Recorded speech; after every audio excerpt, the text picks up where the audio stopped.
factors is red and blue, smuds and blood, and your That territory. ain't gonna never happen, blood. I ain't even, my goals in life ain't to be an OG, period, nigga, for real. YG for life, huh? What it do, YouTube? What the motherfucking business is? Now I just want to touch real quick and make a real quick video on the Denver Lane Bloods. You know what I'm saying? Now let's take a real quick trip in the South Central Los Angeles, California. Now, one time for the Denver Lane Bloods out of South Central Los Angeles, who dominate around Imperial and Figueroa off of 108th and 109th, even off the 106th, 111th, 112th, and 115th. They also have a Pasadena Denver Lanes, which runs through the Kings Manors Apartments in Pasadena. The Lanes have a strong alliance with Crenshaw Mafia Gangster Bloods, which is known as ML or Mafia Lanes. Since the birth of the Denver Lanes in the 70s, it's been over 100 deceased members from the Lanes. Now, B Brazy is a known rapper who created many of today's lingos, was a famous face from the Denver Lanes. Rest in peace to B Brazy, man. Now, in 1992, a 17-year-old Denver Lanes female member named Coco was one out of 5 people killed in a drug transaction on 109th Street. The infamous. Now that was 5 people from Denver Lanes who was killed within a drug transaction on 109th Street, and she was one of the youngest. You know, she was 17 years old, man. Rest in peace to all 5 of them.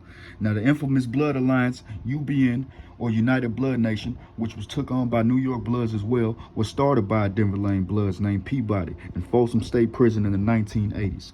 Now, on June 1st, 2008, a man was shot in the back of the head at a bus stop in Los Angeles, California. That shooting was retaliation for the murder of a fallen Denver Lanes member named Baby Hangout.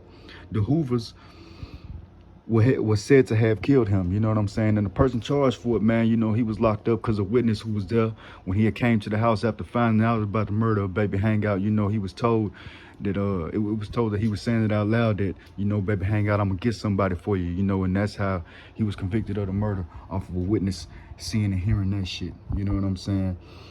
Now, the shit get wicked, man. You know, the Denver Lanes and the Hoovers had a big beef, you know, as well as the in Pasadena, Do-Rock Crips off of Duarte and the Denver Lanes out of PDL, you know, they had a big beef out there, man. Now, on December 7, 2004, a 9-4 Hoover was waiting on his mother when a car full of Denver Lanes started shooting, missing him but killing his mother.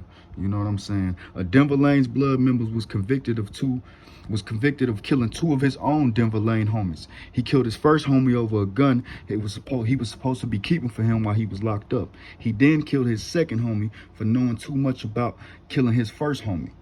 That shit got wicked, man. Now, in 2015, a man was walking out of a barbershop when he was fatally shot over a long feud that the Pasadena Denver Lanes have been in. In 2016, members of the Denver Lanes robbed a man at gunpoint for his vehicle, you know, because they needed that vehicle, you know what I'm saying? And what they were about to do with that vehicle was crucial, you know what I'm saying? They used that vehicle for numerous drive-bys on Hoover rivals. The shit, I'm telling you, man, that Hoover Denver Lanes beef was real motherfucking wicked, man. You know what I'm saying? Now, on February 21st, 2016, a Denver Lanes fired multiple shots from his vehicle at another, killing his target. Now, on March 18th, 2016, an attempted drive-by assassination by a Denver Lanes member that left an innocent person dead. Now, 2 days later, they jumped out on some Crips, flashing their guns, you know, flashing their gang signs, letting them know they was from Lanes. One of the Crips started shooting, you know, and that resulted into them having a shootout. The very next day, right after that, the same 2 Denver Lane members robbed a man at a motel. Then moments later, they shot and killed a Hoover in Hoover territory. Now, in 2013, a man was killed in Pasadena following a long feud of another gang that the Denver Lanes have been in war with. On August 22nd, 2011, a man appeared out of nowhere with a dark hoodie. As the man that lived there, he was walking out and approached the mystery man who had on this dark hoodie. He was asking him, man, what the fuck you looking at? You know, where you from? The man then responded saying, I'm from PDL, meaning Pasadena Denver Lanes. He then opened fire on him in retaliation for his cousin being killed by a Crip just 2 days before that. Now, October 22nd, 2002, police intercepted an attempted hit order by Death Row Records to kill a Denver Lanes member.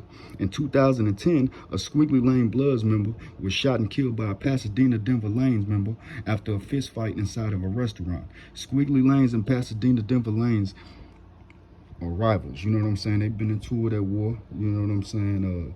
Now after the Do-Rock Crips, the Do-Rock, which also was a rival gang, probably one of the main rivals to the Pasadena Denver Lane Bloods. You know, one of the Do-Rock Crips was shot and killed a PDL member.